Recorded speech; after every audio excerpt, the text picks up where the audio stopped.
سمندری طوفان بائپرجوائے کی ساحلی علاقوں کی طرف پیش قدمی۔ سمندری طوفان کراچی سے 700 کلومیٹر دور جنوب میں موجود ہے اور طوفان جو ہے وہ 130 سے 160 کلومیٹر کی رفتار سے شمال مشرق کی طرف بڑھ رہا ہے۔ مزید صورتحال تازہ ترین کیا ہے جانیں گے ہمارے نمائندے جاوید قائم خانی سے۔ جاوید آگاہ کیجیے۔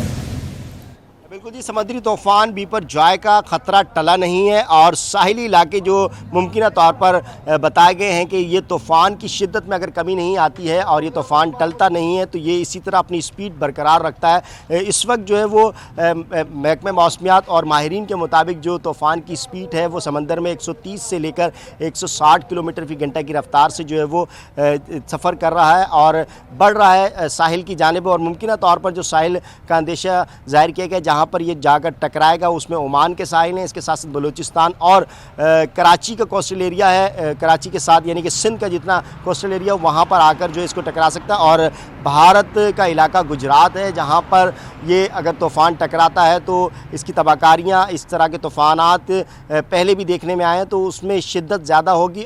یہ ممکنہ طور پر 24 جون کو جو ہے یہ کسی وقت جو ہے آ کر یہ اثر انداز ہوگا، موسم تبدیل ہو جائے گا یکسر، اور بارشیں جو ہیں وہ ان کا امکان ہے۔ بارشیں جو ظاہر کی ہیں کہ اگر یہ طوفان آتا ہے تو تیز گرج چمک کے ساتھ زیادہ بارشیں ہوں گی، لہریں جو ہیں وہ بلند ہوں گی اور طغیانی ہوگی سمندر میں، جس کے لیے پیشگی جو ہے وہ الرٹس بھی جاری کیے گئے ہیں۔ تقریباً اب 700 کلومیٹر کا فاصلہ رہ گیا ہے۔ ٹھیک ہے صاحب۔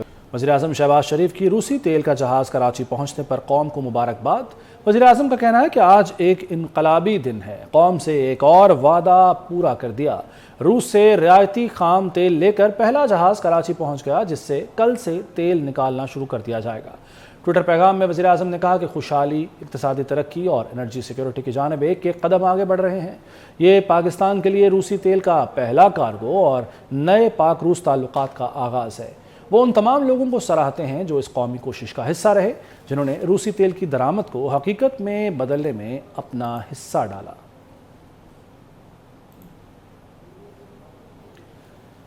اس نے سوچا 9 مئی کو افواج کو جھکا لے گا، لیکن چال الٹی پڑ گئی۔ اب یوٹیوب پر انہی سے مذاکرات کی بھیک مانگ رہا ہے۔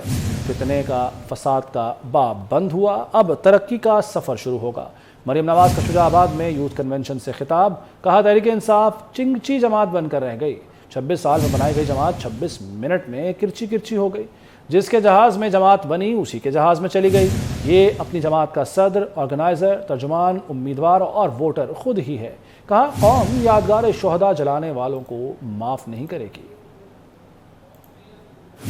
کہ 9 مئی کو میں افواج پاکستان کو جھکا لوں گا، میری بڑی واہ واہ ہو جائے گی۔ نکلا ان کو جھکانے کے لیے، لینے کے دینے پڑ گئے، وہ چال الٹی پڑ گئی۔ یوٹیوب پہ بیٹھ کے ان سے ملاقاتوں کی بھیک مانگ رہا ہوتا ہے۔ مسلم لیگ نون کو توڑنے والے کی جماعت کا کیا حال ہوا؟ آج اتنی سی جماعت رہ گئی ہے کہ ایک چنگچی میں بھی پوری آ جائے گی۔ جماعت کا صدر بھی کچھ خود ہی ہے، جماعت کا جنرل سیکرٹری بھی خود ہی ہے، جماعت کا چیف آرگنائزر بھی خود ہے، جماعت کا امیدوار بھی خود ہے، جماعت کا ووٹر بھی خود ہے۔ جو کہتا تھا 26 سال کی محنت کر کے میں نے جماعت بنائی ہے، تو 26 منٹ کے اندر وہ جماعت جو ہے وہ کرچی کرچی ہو گئی۔ شہداء کی توہین کرنے والوں، یہ قوم تمہیں انشاءاللہ تعالی آخر تک تمہارا پیچھا کرے گی اور تمہیں چین سے رہنے نہیں دے گی۔ منصوبے کا ماسٹر مائنڈ زمان پاک میں چھپ کے بیٹھا ہے۔ جب جرائم کا جواب دینا پڑا تو کارکنوں کو بس کے نیچے پھینک دیا اور کہا کہ انہوں نے کیا جو کیا، میں نے کچھ نہیں کیا۔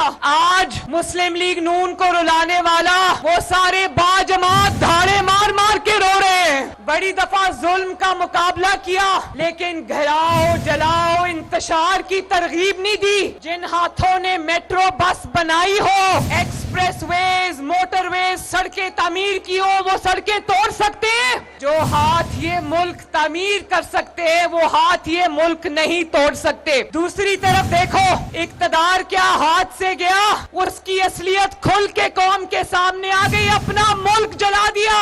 اقتدار جانے کا اتنا صدمہ تھا کہ اپنے ملک کو آگ لگا دی، شہداء کی یادگاریں جلا دی کہ جس نے شہداء کی توہین کی پاکستانی قوم اس کو نہیں چھوڑے گی۔ وزیراعظم شہباز شریف کہتے ہیں کہ تمام شرائط پوری کر دیں۔ IMF معاہدہ اسی ماہ ہونے کی امید ہے۔ تاخیر پر قوم کو اعتماد ملوں گا۔ بولے سانحہ 9 مئی ملک دشمنی سے کم نہیں تھا، چیئرمین پی ٹی آئی کے اکسانے پر فساد برپا کیا گیا۔ وزیراعظم نے سبزہ زار لاہور میں اسپورٹس کمپلیکس کا افتتاح کر دیا۔ وزیر اعلیٰ پنجاب محسن نقوی بھی ہمراہ تھے۔ وزیراعظم نے بچوں کے ساتھ بیڈمنٹن اور ٹیبل ٹینس کھیلی۔ شہباز شریف نے نگران وزیر اعلیٰ محسن نقوی کے ہمراہ کیرم بورڈ بھی کھیلی۔ وزیراعظم کا تعلیمی اداروں کے طلباء کے لیے فری ممبرشپ کا اعلان۔ کراچی کے لیے 182 ارب روپے کے منصوبے سندھ بجٹ میں مختص کیے گئے۔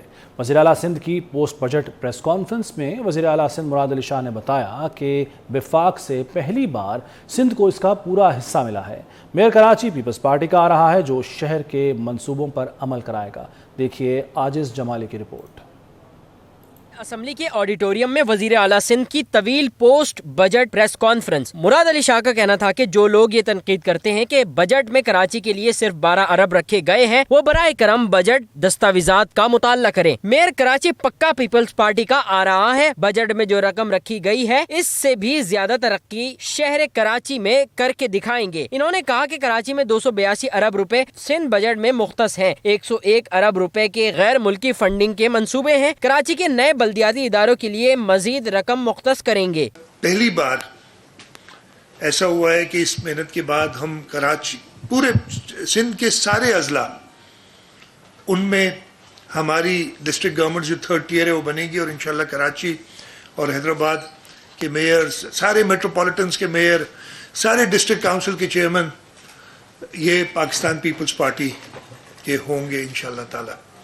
وزیر اعلیٰ سندھ نے مختلف سوالات کا جواب دیتے ہوئے کہا کہ کراچی میں public private partnership, world bank اور ایشیائی ترقیاتی بینک کے منصوبے جاری ہیں۔ وزیر اعلیٰ سندھ نے کہا کہ Karachi water and sewerage board میں بد انتظامی کی وجہ سے K4 کا منصوبہ مکمل نہیں ہوا، اب نیا بورڈ تشکیل دیا گیا ہے۔ K4 کا میں بڑی کلیئرلی کہتا ہوں، K4 کی بات یہ کہ K4 کی جو ناکامی ہے اس میں سب سے بڑی وجہ واٹر بورڈ کی انفیشنسی اور کیپیسٹی ایشوز ہیں واٹر بورڈ کے، اس لیے پہلے دن سے وہ غلط انہوں نے اس کو چلایا ہے۔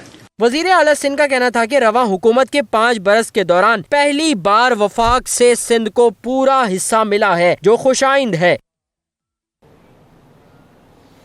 کراچی میئر اور ڈپٹی میئر کا انتخاب، مرتضی وہاب اور سلمان عبداللہ مراد کے کاغذات نامزدگی منظور۔ رہنما پیپلز پارٹی مرتضی وہاب کہتے ہیں کہ ہمارے میئر ڈپٹی میئر کے کاغذات منظور کر لیے گئے، ہم کسی کو زبردستی ووٹ دینے کا نہیں کہیں گے، کون کس کو ووٹ دے گا فیصلہ منتخب نمائندوں کو کرنا ہوگا۔ بلدیاتی انتخابات میں پیپلز پارٹی کراچی کی سب سے بڑی جماعت بن کر ابھری۔ پیپلز پارٹی کا ایجنڈا کراچی میں بہتری کا سفر ہے۔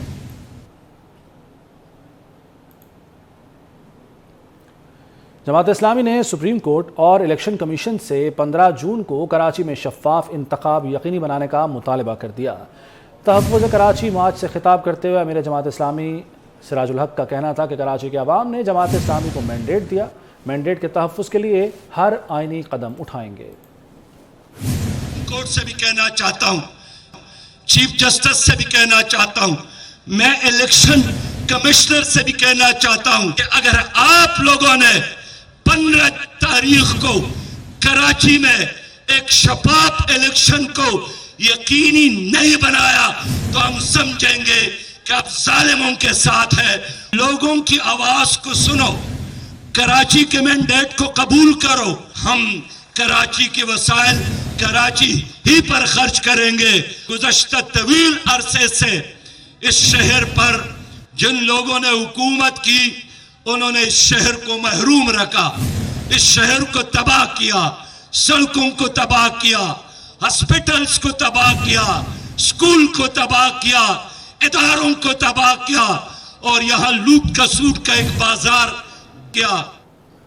3.5 سال مسلط رہنے والوں نے کرپشن کی، بیوی فائلوں پر دستخط کرتی تھی اور ہیرے کی انگوٹھی مانگتی تھی۔ وزیر داخلہ رانا ثناء اللہ کہتے ہیں ڈرامہ رچا کر نواز شریف کو نااہل کر دیا گیا۔ ایک بدبخت نے لوگوں میں نفرت پیدا کی، مجھے کہا تمہیں چھپنے کی جگہ نہیں ملے گی، میں نے کہا تم اسلام آباد آئے تو بھاگنے کی جگہ نہیں ملے گی۔ میاں نواز شریف کو نااہل کیا گیا، اور کہا گیا کہ آپ اپنے بیٹے کی ایک کمپنی ہے اس میں آپ نے اپنے آپ کو ڈائریکٹر شو کیا ہوا ہے. پورے ملک میں آپ اپنے دائیں بائیں دیکھ لیں کہ مسلم لیگ نون کو ناکام کیا گیا. یہ ایک عجیب و غریب پارٹی جس کو برسے اقتدار لایا گیا, انہوں نے آ کے 3.5 سال میں جو کیا ہے, ایک طرف تو پورے ملک کا اخلاقی بگاڑ کیا ہے, نوجوان نسل کو گمراہ کیا ہے. حالانکہ اس پورے سال میں اس نے ماں سوائے اس کے کہ افراتفری, کبھی میں آ رہا ہوں جی میں اسلام آباد کا گھراؤ کرنے آ رہا ہوں, میں آ کے اسلام آباد کی اینٹ سے اینٹ بجا دوں گا, میرا نام لے کے کہتا رہا کہ جی تیار ہو جاؤ رانا ثناءاللہ, تمہیں اسلام آباد میں چھپنے کے لیے جگہ نہیں ملے گی. میں نے کہا بیٹا تم آؤ, تمہیں بھاگنے کے لیے راستہ نہیں ملے گا. ایسی نفرت پیدا کی ہے. الیکشن جو ہے وہ بر وقت ہوں گے, اگست میں جو ہے وہ اسمبلیاں اپنی مدت پوری کر رہی ہیں.